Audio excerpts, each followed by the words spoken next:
Hi there, Julia. Let's take a look at what you have written this time around. We've got online communication, more common than face-to-face meetings, advantages, disadvantages. Here's what you wrote. The issue of whether online communication is more effective for business rather than face-to-face meetings, or whether the opposite is the case, has been a debatable topic since the advent of sophisticated modern technology. This essay will discuss the pros and cons of these approaches to demonstrate points and prove arguments. Okay. It's very nice grammatically and lexically.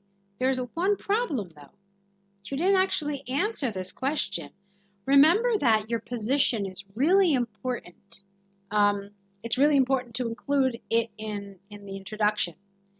Because if you look at the band descriptors, under band 7 for task achievement, it says presents a clear position throughout the response. Your position is whatever your answer to this question or the command, whatever they give you, your answer to that is your position. So you really need to make it clear throughout the essay. Throughout means from the beginning to the end. So the short answer is that you need to present your position in the introduction so that your position will be clear throughout the essay. Okay? That's not the case here. You said that you're just going to discuss the pros and cons, but they've asked you something far more specific. Okay, let's keep going. On the one hand, there is ample evidence that online communication has simplified many business processes. The central reason behind this is twofold. Firstly, online services such as Zoom or Skype help to save working hours and reduce transport expenses of employers, especially international companies. Secondly, there is no longer any need to find a convenient location for each party of the meeting. Therefore, it is conclusively clear that this approach has the multiple advantages. This approach has multiple advantages for business. Okay, I like this. I thought it could have been a little more developed. So you said there is no more any need to find a convenient location, etc., etc. So what else could you have said about that? Could you have said something a little further? Could you have said that maybe, this saves money? All right, so it saves time because people don't have to look for this kind of stuff. It also saves money because you don't have to rent places, for meetings and conferences and things like that. So I think you could have gone a little more into detail by supporting this idea a little further. Okay.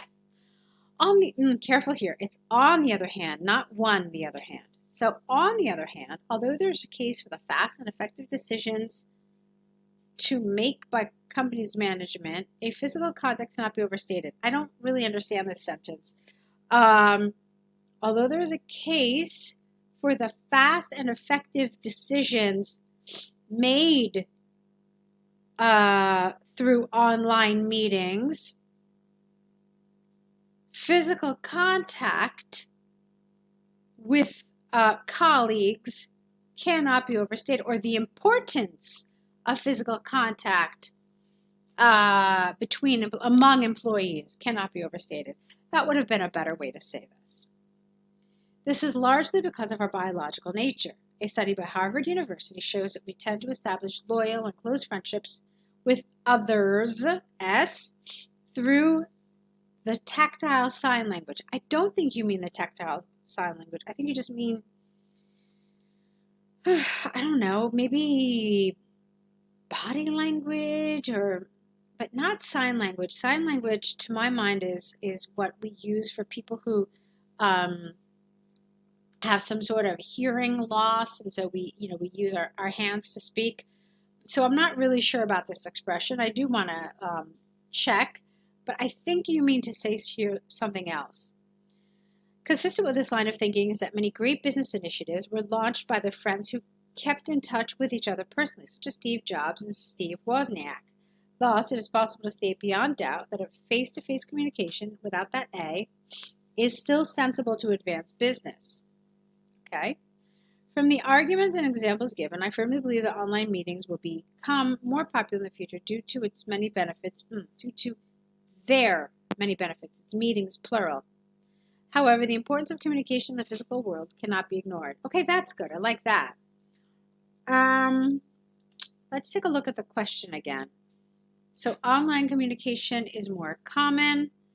What are the advantages? What are the disadvantages of this?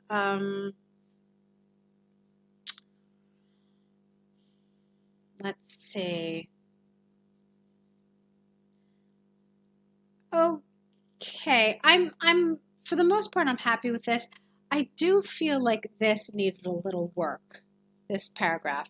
Um, there were some kind of things that were a little unclear, and I think that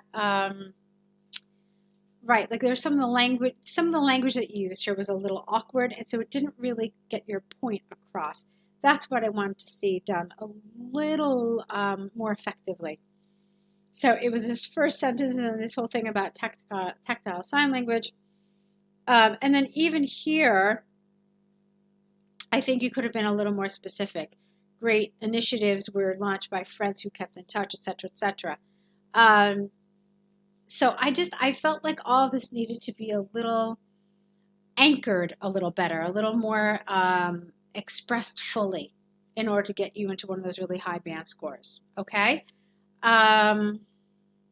So just to give you an example of what I mean, you use this nice example of Steve Jobs, but you could have said something like, in interviews, the two businessmen claimed that their weekly face-to-face meetings over beer and pizza were what led to, them starting up one of the biggest companies in the world, or something along those lines. I think you understand what I'm saying. Just go the extra step. Don't just assume that your reader understands why you have brought up these two names, but actually make the effort to explain to us how you see them as fitting into all of this, okay? This is the responsibility of the writer always, and not the reader. The writer has to really kind of make these links and express the connections. And the reader just sits there and kind of listens to them or reads them and, just passively understands them. Okay, I hope that makes sense. And this is important, especially when you're aiming for one of those higher band scores in task achievement. All right, it's a good job, though, in general. Like I said, I thought this was just, needed a little work.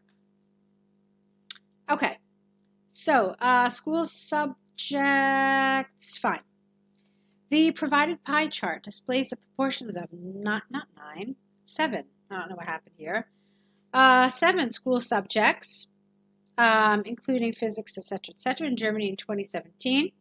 The most popular subjects are history and PE, with approximately a quarter each.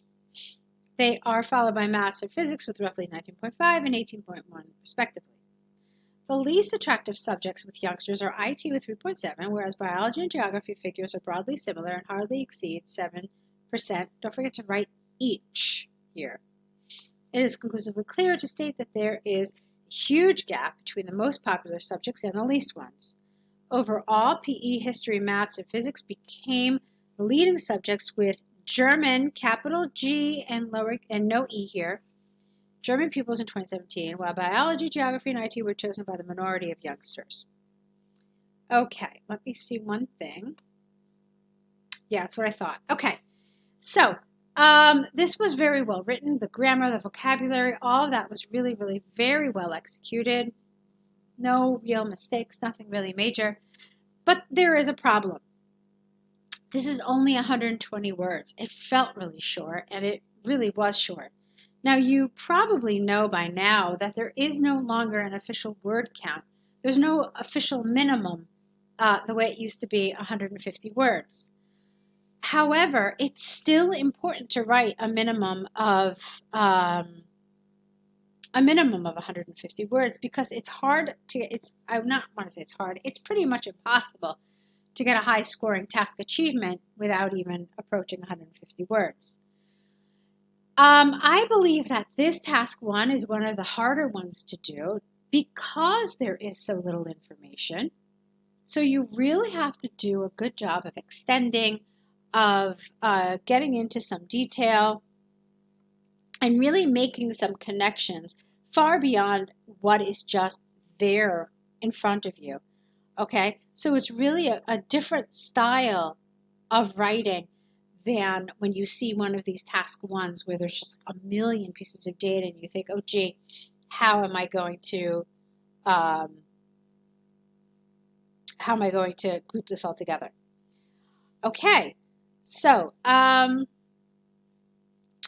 you did do something I liked, but you miss a lot of opportunities to make connections, to make associations and stuff like that. So let's go over this one more time.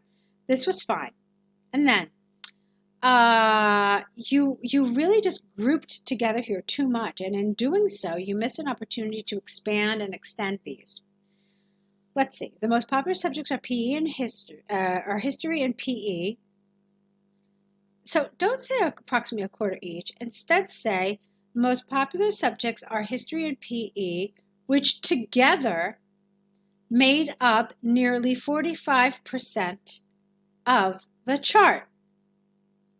More specifically, PE had the highest percentage at nearly 23%, and history was 0.5% lower.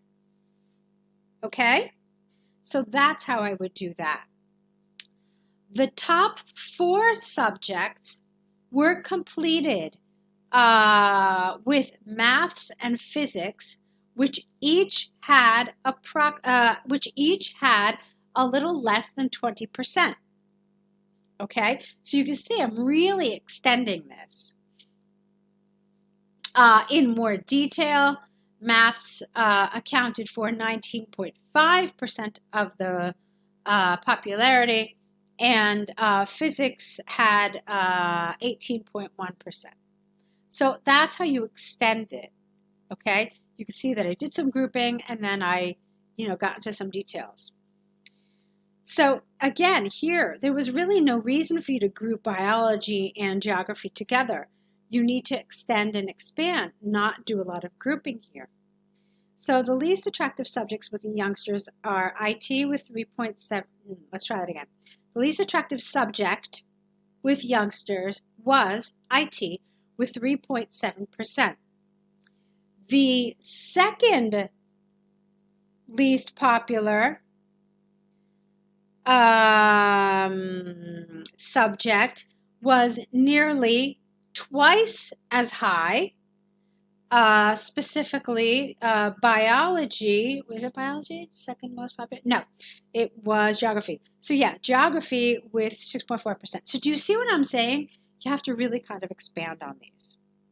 Okay, so that's my suggestion for this. Nicely done in terms of grammar and vocabulary, but you do need to work on how to expand on these.